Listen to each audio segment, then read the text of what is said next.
안녕하십니까. MBN 유튜브 지하세계 혐오살롱의 김영호입니다. 러시아 푸틴 대통령이 24년 만에 북한을 방문하고 베트남으로 떠났습니다. 두 나라는 이번 회담에서 이 전쟁이 난다면 서로 군사적으로 지원한다, 이런 동맹 협약까지 맺었습니다. 북러 두 나라의 만남이 앞으로 이 동북아 정세, 그리고 미국을 비롯한 이 중국, 러시아, 북한, 또 일본, 우리 동북아 질서에 어떤 영향을 미칠지 굉장히 관심이 좀 많이 갑니다. 그래서 오늘 두 분의 최고 전문가들을 모셨습니다. 먼저요, 조한범 통일연구원 선임 연구위원, 그리고 허준영 서강대 경제학과 교수 모셨습니다. 어서 오십시오. 안녕하세요. 예. 안녕하세요. 워낙 유명하신 분들이니까 뭐 간단히 자기소개를 좀 듣고 갈까요? 예, 저 통일연구원 조한범이고요. 예. 자기 선전해도 되죠? 아, 그럼요. 예, 짧게 해주세요. 세계적인 유튜브 대동강TV 운영하고 있습니다. 북한 조선중앙TV 아닙니까? 대동강 대동강TV입니다. 그리고 제가 이제 푸틴 대통령이 제 학교 선배예요. 아, 러시아에서. 네, 전 소련으로 유학 갔는데. 아, 그러면 북한 전공이 아니라 소련 전공, 러시아 전공이시군요. 러시아 사실상에. 전공으로 시작해서 이제 북한 영역으로 넘어왔죠. 그럼 오늘 그래서- 딱인데요, 이 주제. 그래서 학교 선배한테 이게 말을 심하게 해야 되나 지금 걱정입니다. 예, 여러분 반갑습니다. 아유, 반갑습니다. 여담인데 푸틴도 우리 조 박사님을 아세요? 예, 통화를 자주 하는데요. 요즘은 이제 바쁘셔가지고 전화가 좀 어렵네요. 거짓이죠? 전 태어나서 거짓말 한 번도 안 해봤습니다. 우리 홍 교수님 소개 한번 하시죠. 네, 안녕하세요. 저는 서강대 경제학부 허준영이고요. 아니, 뭐 이렇게 러시아랑 북한 얘기하는데 뭘 경제학 나부랭이 하는 사람이 나와라고 생각하실 텐데, 예. 또 이게 또 미국 대선 뭐 이런 거랑도 관련이 있고, 또 미국 대선이 또 경제적인 거랑도 관련이 있고, 맞습니다. 또 러시아 우크라이나 전쟁도 그렇고, 하여튼 제가 할 수 있는 얘기 그냥 옆에서 잔잔바리로 깔아드리겠습니다. 예. 감사합니다. 제가 알기로 우리 허 교수님은 이제 전공이 경제학, 물론 최고의 경제학자이시기도 네. 하지만 사실은 전공이 따로 없어요. 멀티예요. 국제정치, 경제, 뭐 또 사회학까지, 소셜 네트워크. 결국 이제 잘하는 게 아무것도 없다, 뭐 이런 얘기입니다. 알겠습니다. 네. 이제 우리 자랑은 그만하고 이제 본권으로 넘어가겠습니다. 이제부터는 좀 진지한 모드로 가겠습니다. 자, 이 푸틴과 김정은 이 북러 정상회담이 있었습니다. 예. 그리고 이제 저희들 이 녹화 들어오기 조금 전에 이 북한 조선중앙TV가 이번에 체결됐던 전문 조약을 공개를 했어요. 근데 이름이 조약이더라고요. 조약. 예. 조약이라는 표현이 들어간 거는 굉장히 국제법적으로 효력이 있다, 이 뜻인 거죠? 이제 정확하게 협정이냐 조약이냐 예. 그러는데 노로는 이제 그 자클리친이 다가보로 해가지고 정확하게 조약입니다. 협정 러시아어로. 예. 그러니까 이번 거는 일부 언론에서 협정이라고 그러는데 예. 조약으로 표현해야 됩니다. 아, 그러니까- 이번엔 북러 조약이다. 예, 그러니까 물론 그게 뭐 꼭 그냥 공자님 말씀은 아니에요. 때에 따라서는 이 뭐 협정이 더 의미가 있을 수도 있는데 그러나 형식적으로 봤을 땐 조약이 국가 간의 약속에서는, 왜냐하면 조약은 비준을 받아야 돼요. 각 의회, 국회, 예, 그렇죠. 각국에 여기도 이게 나와요. 협상 예. 이번 조약에도 각자 비준을 받고 교환해야 효력을 발생한다. 아직 효력은 발생 안 됐어요. 아, 그러면 러시아는 러시아 가서 러시아 의회에서, 예. 북한은 북한 최고인민회의에서 예. 각각 이 협정에 대해서, 그러니까 이 오늘 합의한 내용에 대해서 조약 비준을 받아야지. 절차가 남아 있기 때문에 즉각 효력을 발휘하는 건 아닙니다. 그러나 뭐 지금 푸틴이나 김정은이나 각국에서 절대적인 권력을 쥐고 있으니 의회에서 그것을 승인 안 할 리는 없는 거죠. 의회가 없다고 봐야죠, 북한. 그러니까 우리가 이제 어렸을 때 학교 다닐 때 배울 때 보면 조약이라는 걸 쓰면은 이거는 그냥 단순하게 구두로 약속한 게 아니라 실질적인 실효적인 측면을 갖고 있다라고 우리는 배우잖아요. 그렇죠? 네, 맞습니다. 그래서 뭐 저희가 뭐 아주 여러 가지 조약을 역사 시장에 배우면서 머리가 아팠던 기억이 있는데요. 근데 보면 왜 이거를 조약까지 이렇게 맺으면서 하지라는 생각이 약간 들기는 하더라고요. 그러니까 결국은 두 사람 다 지금 코너에 몰려 있는 것 같긴 한데 예, 예. 이걸 조약이라는 것까지 맺어서 과연 둘이 얻을 수 있는 게 뭘까라는 생각이 갑자기 위원님한테 여쭤보고 싶은 생각이 좀 드네요. 예. 주고받을 게 없어요. 자, 이제 잠깐 스토리를 말씀드리면 냉전기에는 블럭이었잖아요. 공산권, 예, 예. 자본주의권. 냉전이니까 그때는 이념적으로 뭉쳐야 됐죠. 그리고 경제 블럭도 2개였어요. 그런데 냉전이 끝나고 나니까 소련하고 북한하고는 대면대면 하거든요. 예. 그러니까 원래 있던 냉전기에는 동맹조약이었어요. 조소협조 및 상호 원조 조약. 조약이었어요. 중국은 지금도 있어요. 조중 우호 협조 및 상호 원조 조약. 그래서 중국은 동맹인 거예요. 예. 근데 소련은 끝나고 나니까 북한이 별 볼 일 없잖아요. 그래서 90년에 한소 수결했고 96년에 그 조약을 동맹 조약을 깨버렸어요. 한국이 더 좋으니까 먹을 게 많으니까. 그리고 세월을 흘러서 푸틴이 2000년에 집권했는데 아무래도 보니까는 서방하고 잘 안 되거든요. 옐친도 몰락했고. 그러니까 다시 북한과의 관계를 개선하기 위해서 2000년에 7월에 푸틴이 평양에 가서 이제 일반 국가, 동맹 조약이 아니고 일반 국가 간의 관계를 맺어요. 일반 설린 5국 간의 관계. 그러면 지금까지 24년 지났잖아요. 예. 여기까지.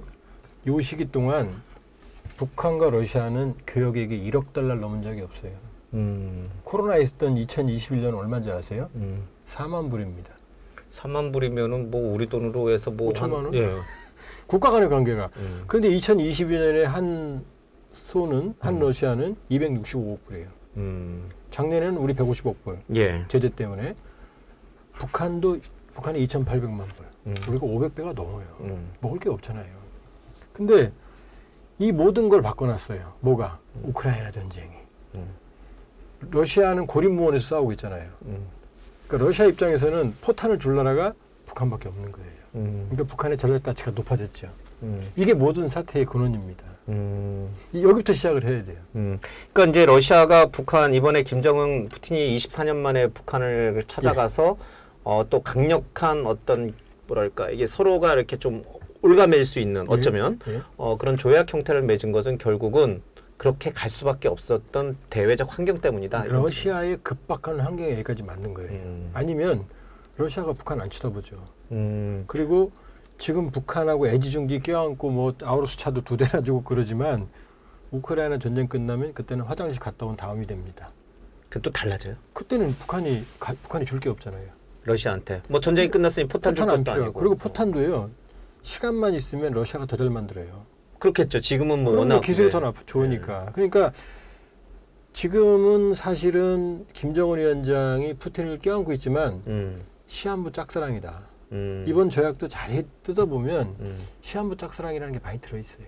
김정은의 그냥 원사이드 러브다. 그렇죠. 근데 푸틴은 지금 북한 탄약이 없으면 밀리거든요. 전선이 뚫리거든요. 예. 워낙 급박하니까. 그러니까 예를 들면은 사막에 있는 사람은 물 한 병에도 목숨 바꿀 수 있잖아요. 근데 오아시스 가면 그 물 한 병은 아무 의미가 없죠. 그런 상황입니다. 지금 그러면은 북한의 어떤 경제적인 어떤 고립 그리고 김정은으로서는 이제 한미일 동맹이 강화되면서 혹시나 만약에 있을 어떤 북한을 어떤 붕괴시킬 수 있는 군사력에 대한 최후의 보험 성격으로서 러시아의 손이 절박했고 절박했죠. 러시아는 우크라이나 전쟁에 필요한 포탄 때문에 예. 어쩔 수 없이 김정은의 손을 잡아준 거다. 러시아는 북한에 줄 게 많아요. 식량, 에너지, 비료 3대 수출국이거든요. 예. 첨단 무기 기술, 그다음에 첨단 기술 다 가지고 있거든요.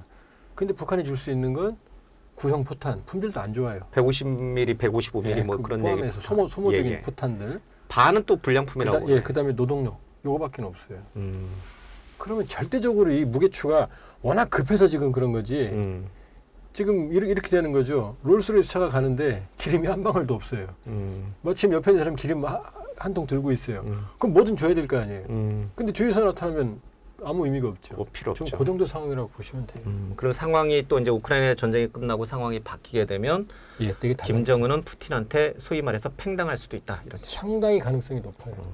이렇게까지 푸틴을 절박한, 그러니까 북한의 손을 거절하지 못하고 김정은이 내민 손을 잡을 수밖에끔 만든 요인은 사실은 또 미국이에요. 우크라이나 전쟁에서 미국이 보여준, 그러니까 우크라이나에 대해서 지금 러시아 본토를 공격할 수 있는 무기의 사용을 최근에 일부 국경 지역이긴 하지만 허용해 준 게 또 미국이잖아요. 그런 것들 때문에 러시아는 더 고립감 또 이런 걸 느꼈을 거고 결국은 이제 북한을 찾아간 게 아닌가 이런 생각도 좀 들어요. 경제 제재도 있고요, 금융 제재도 있고요. 사실 금융 제재가 되게 큰 것 같습니다. 뭐 어쨌든 개전 초기에는 이게 뭐 예를 들어 러시아산 원유 사다 쓰지 마, 러시아산 천연가스 사다 쓰지 마. 그래도 사실 그때는 그렇게 됨으로써 에너지 가격이 좀 튀긴 게 있었거든요. 그래서 더 비싼 가격에 이 제재에 동참하지 않는 나라들은 상대적으로 싼 가격에 러시아산을 사다 쓰면서 그 제재 효과가 약간 무력화된 거는 있는 것 같은데요. 이 금융 제재 같은 경우는 사실 오랫동안 지속되면 사실 이게 앞에 장사 없거든요. 그러니까 러시아도 사실은 경제적인 측면에서 지금 러시아 지표 자체는 괜찮습니다. 올해 러시아 경제 지표 자체는 물가도 잘 잡혔고 그 다음에 경제 성장률도 꽤 잘 나오고 있어요. 예를 들어서 러시아랑 우크라이나 전쟁이 개전되고 나서 우크라이나 지금 GDP 한 25% 정도 떨어졌거든요. 떨어질 수밖에 없죠. 우크라이나. 근데 러시아는 올해 GDP 어쨌든 간에 뭐 예전에 비해서 4.4% 정도 늘어난 상태예요. 그러면 러시아는 단기적으로는 버티는 것 같긴 합니다. 하지만 금융제재 같은 거는 단기적으로 영향을 미치는 것도 있지만 중장기적으로 경제를 갉아먹는 부분이거든요. 그런 측면에서는 러시아도 어쨌든 간에 좀 활로를 개척해야 될 부분도 있을 것 같습니다. 북한 입장에서는 어떻습니까? 북한이 러시아가 내민 또는 뭐 북한이 먼저 내밀었는지는 모르겠지만 북한도 러시아의 이 푸틴 방문이 굉장히 반갑고 달가울 수밖에 없는 상황이 있잖아요, 지금. 어마어마하게 반갑죠. 세상에 오물풍선, 소똥 보내는 지도자한테 손잡는 사람이 어디 있어요? 그런 비정상적인 체제에 와서 그렇게 존중해주는 체제가 어디 있습니까? 거기다 김정은 말대로 이렇게 강대국하고 친구가 될 수 있다는 게 얼마나 영광이에요. 북한은 고립무원이에요. 미국하고 협상을 하려고 그러는데 미국은 대선 때문에 관심 없거든요. 사고만 치지 마. 그리고 움직이면 무기 보내서 지금 압박하고 있거든요. 미 대선이 끝나기 전까지는 북한과 미국 간의 대화는 없습니다. 없다고 봐야 되는 거예요? 네, 잘라 말해서 없다고 봐야 돼요. 대화해도 그냥 톤 다운 시키는 거, 조용히 있어 이 정도지 돌파구를 만들 수가 없어요. 그다음 중국하고 북한 요새 사이 안 좋거든요. 푸틴 만나는 날 한중 전략대화 했잖아요. 그렇죠? 내부적으로 더 안 좋아요. 경제가 최악입니다. 워낙 달러 위안화 환율이 급등해 있고요. 식량가도 최고로 높아요. 최근에 최악이에요. 거기다가 민족하고 통일 개념 폐기했잖아요. 우리 대통령이 민족 통일 폐기하면 어떻게 되죠?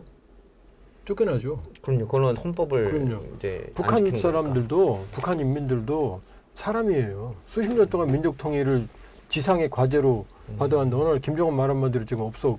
얼마나 혼돈스럽겠어요. 그러니까 내우 외환이에요. 근데 이 와중에 푸틴이 와주는 거죠.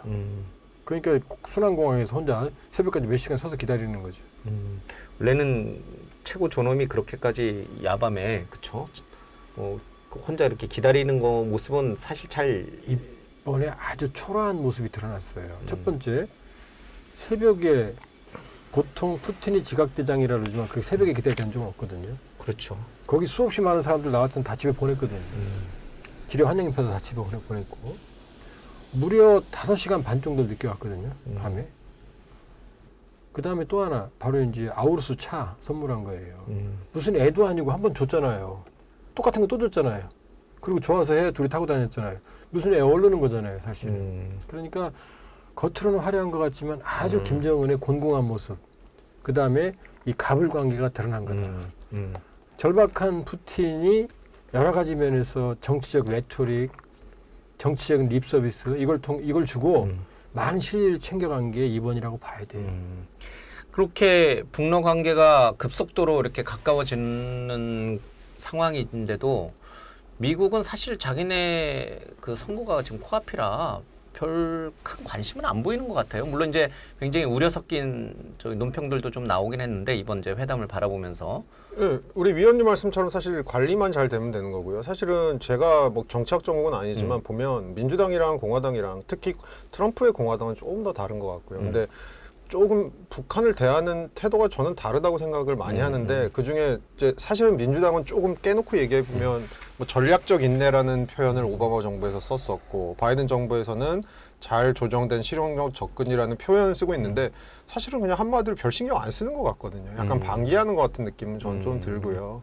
오히려 트럼프 대통령 1기 때를 보면 그때는 어쨌든 간에 이분은 내가 원샷으로 해결할 수 있어. 내가 원샷으로 해결한 사람이야 라는 걸 워낙 좋아하는 사람이니까 그때는 탑다운 방식으로 실무진이고 뭐고 없고 그냥 본인이 가서 원샷으로 해결하려다가 하노이에서 잘 안 됐던 거 그런 거니까 그렇게 봤을 때는 지금 뭐 바이든 정부에서는 사실 북한에 대해서는 그냥 손 놓고 있는 것 같다라는 생각이 저는 드는 거죠.